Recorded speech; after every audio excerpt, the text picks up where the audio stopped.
Marco Polo was born on the 15th of September, 1254, into a wealthy merchant family in Venice. His father, Niccolo Polo, was a successful trader. The exact origins of the Polo family are uncertain. Some believe they originally came from Šibenik, which is now in Croatia, and later moved to Venice in the early 1100s. Others suggest that the family relocated to Venice in the mid-1200s and that Marco was born on the island of Korčula near present-day Dubrovnik. At the time of Marco's birth, the Republic of Venice was one of many city-states in Italy. However, it was among the most powerful, controlling trade routes in the Adriatic Sea and having colonies in the eastern Mediterranean. Some studies suggest that Marco may have been born in one of Venice's overseas trading stations, possibly even in Constantinople, the capital of the Byzantine Empire at the time. However, most historians agree that he was born in Venice. Marco's mother passed away while he was still a child. Since his father was away on a long trading journey, Marco was raised by his aunt and uncle. It is likely that Niccolo Polo did not even know his wife was expecting a child when he left Venice. Despite losing his mother at a young age, Marco was brought up in a wealthy and influential environment, preparing him for the extraordinary travels that would define his life. Most of what we know about Marco Polo's adventures comes from a book called The Travels of Marco Polo. However, Marco did not write this book himself. Instead, it was written by Rustichello da Pisa, a writer from the city of Pisa. Rustichello was captured during a war between the Republic of Genoa and Pisa, and was held in a prison in Genoa. Around the late 1280s, Marco Polo was also imprisoned after being captured during a battle between Venice and Genoa.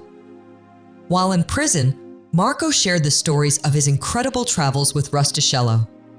The Pisan writer took these stories and turned them into a book. At the time, books were not printed, but instead copied by hand. Over time, The Travels of Marco Polo was written in different versions, appearing in multiple languages and dialects, including French and Italian. This allowed Marco's tales to spread across Europe. Although some people doubted his stories, scholars have found no major reason to dismiss them. The events and places he described match what was later confirmed by other travelers and historical records.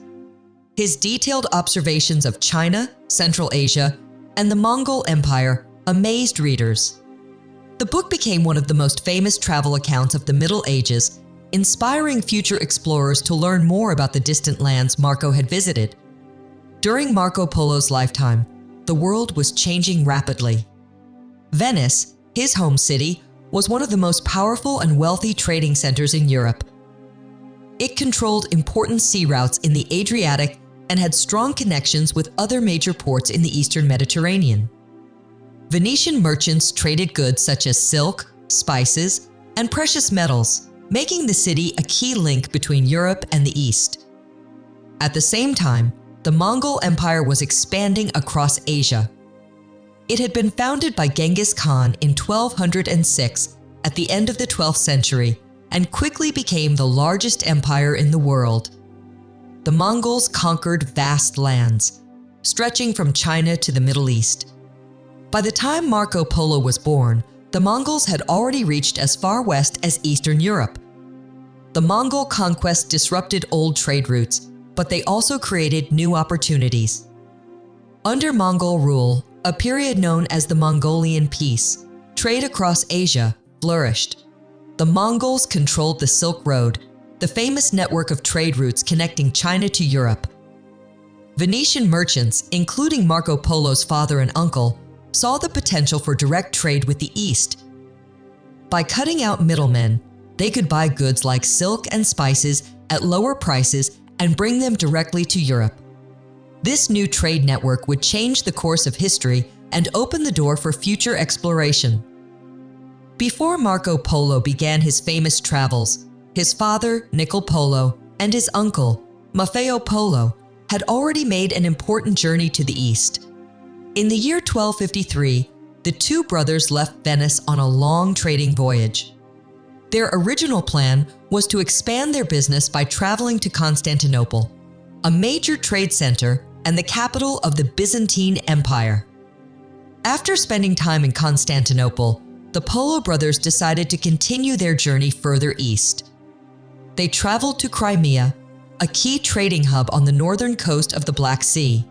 From there, they moved deeper into Mongol territory, reaching the city of Bukhara in modern-day Uzbekistan. The Polos stayed in Bukhara for 3 years, learning about the Mongol culture and their growing empire. In 1265, they received an invitation from Kublai Khan, the Mongol ruler of China. They traveled to his court, where they were welcomed with great honor. Kublai Khan was eager to learn more about European customs and Christianity. He asked the Polo brothers to deliver a message to the Pope, requesting scholars and religious teachers to come to his court. With this mission, Nicole and Maffeo began their journey back to Venice, arriving home around 1269 or 1270. When Nicole returned, he met his 15-year-old son Marco for the first time. After returning to Venice, Nicole and Maffeo Polo quickly planned another journey to the east. This time, they decided to take young Marco Polo with them. In the spring of 1271, the three Polos left Venice and set out on their journey to meet Kublai Khan once again. Their first destination was the Holy Land, where they visited Jerusalem. They had hoped to bring letters and gifts from the Pope to Kublai Khan, but the election of a new Pope was delayed. After waiting for months, they decided to continue their journey without the official documents. Later, while passing through Armenia, they received news that Pope Gregory X had been elected. He sent 2 friars to accompany them to China, but the friars soon became fearful of the dangers ahead and turned back. As Marco Polo traveled through the Middle East, he was fascinated by the different cultures, landscapes, and traditions. He marveled at the variety of goods available in the markets and the wealth of the cities they passed through. In Persia, he learned about the unique trading customs of merchants, including secret hand signals used to negotiate prices. Marco's early observations showed his curiosity and keen attention to detail. He quickly adapted to life on the road, learning different languages and customs. These skills would later make him valuable to Kublai Khan when he arrived at the Mongol court. After leaving the Holy Land, Marco Polo and his family traveled through Persia, modern-day Iran. This region was an important center for trade and culture, filled with merchants from across Asia and the Middle East. The Polos planned to sail from the port of Hormuz to India and then travel overland to China. However, they found the ships in poor condition and decided it was too dangerous to cross the ocean. Instead, they turned back and continued their journey overland. As they moved deeper into Central Asia, they passed through deserts, mountains, and bustling trade cities along the Silk Road. Marco was especially impressed by the oasis cities of northeastern Persia, where travelers could find fresh water, food, and shelter after long stretches of harsh desert. He also heard tales of the Assassins, a secretive group that had terrorized rulers from their hidden mountain fortresses before being defeated by the Mongols. Crossing into present-day Afghanistan, the travelers reached Badakhshan, a region famous for its beautiful gemstones like rubies and lapis lazuli. Marco fell seriously ill, possibly with tuberculosis, and the Polos had to stay in Badakhshan for a year while he recovered. Once he regained his strength, they continued their journey eastward, reaching the towering Pamir Mountains. Marco described these mountains as some of the highest in the world, noting that birds could not fly at such high altitudes. After crossing the Pamir Mountains, Marco Polo and his family entered the Mongol Empire. They traveled through the vast deserts of Central Asia, including the Taklamakan and Gobi deserts, where temperatures ranged from extreme heat during the day to freezing cold at night. Marco wrote about a mysterious sound known as the Singing Sands, a strange noise caused by the wind shifting the dunes. Some travelers believed these sounds were the voices of lost souls calling out in the desert. As they moved eastward, they met different Mongol groups and observed their way of life. The Mongols were skilled horsemen who lived in portable tents called yurts. They traveled with their herds and relied on fermented mare's milk as a key part of their diet. Marco noticed how Mongol society was highly organized with an efficient system for communication and governance. The Polos finally reached Kublai Khan's summer palace in Xanadu, a place later known as Xanadu. Marco was amazed by the luxurious palace, which had golden drinking vessels, silk-covered halls, and exotic animals roaming the grounds. When they arrived at Kublai Khan's main court in Khanbalik, present-day Beijing, the great Khan welcomed them with honor. Nikol introduced his son Marco, saying he had brought him as a loyal servant to the Mongol ruler. Marco, now in his early 20s, was ready to begin his life in the service of Kublai Khan. After arriving at Kublai Khan's court, Marco Polo quickly gained the great Khan's trust. Unlike many foreign visitors, Marco took the time to learn Mongolian and other languages, making him valuable to Kublai Khan. He was given an important role at court and was often sent on official missions throughout the empire. One of Marco's first assignments was to travel to the province of Yunnan in southwestern China. His job was to observe the region and report back to the Khan. During his travels, he took detailed notes on the local economy, customs, and people. He described the way merchants traded goods, the foods they ate, and the religious practices they followed. These notes later helped him recall the details of his journey when he dictated his famous book. Marco also learned about the Mongols' advanced postal system. Messengers carrying official orders could travel hundreds of miles a day, changing horses at special stations along the way. He was impressed by the empire's organization and the way the Mongols managed such vast lands. Because of his sharp observations and loyalty, Marco Polo spent nearly 17 years serving Kublai Khan. He traveled to many regions under Mongol rule, including parts of China, Burma, and Vietnam. Throughout this time, he witnessed the height of the Mongol Empire and saw how it influenced trade and culture across Asia. During his time in China, Marco Polo was amazed by the country's wealth and organization. He noticed how advanced the cities were compared to those in Europe. Many Chinese cities had well-planned streets, marketplaces filled with exotic goods, and large, beautiful buildings. He described the impressive Grand Canal, a waterway that allowed merchants to transport goods efficiently across the empire. One of the things that surprised Marco the most was the use of paper money. Unlike in Europe, where people traded with gold and silver coins, the Mongols issued paper currency backed by the government. This system made trade easier and was accepted throughout the empire. Marco saw how the Chinese economy thrived under this system, with merchants exchanging silk, spices, and other valuable goods. Marco also observed the daily lives of ordinary people. He described their clothing, diets, and customs, noting that they ate a variety of foods, including rice, vegetables, and meats cooked with spices. He was especially fascinated by the use of coal for heating and cooking, something that was not common in Europe at the time. Despite the empire's prosperity, Marco also saw the effects of Mongol rule. While some cities flourished, others had suffered destruction during the Mongol conquests. However, he noted that under Kublai Khan's leadership, China remained stable and peaceful, allowing trade and culture to thrive. During Marco Polo's time in China, Kublai Khan ruled over the largest empire in the world. His authority extended from the eastern coast of China to parts of the Middle East and Eastern Europe. However, even as he strengthened his rule in China, the Mongol Empire was beginning to fragment.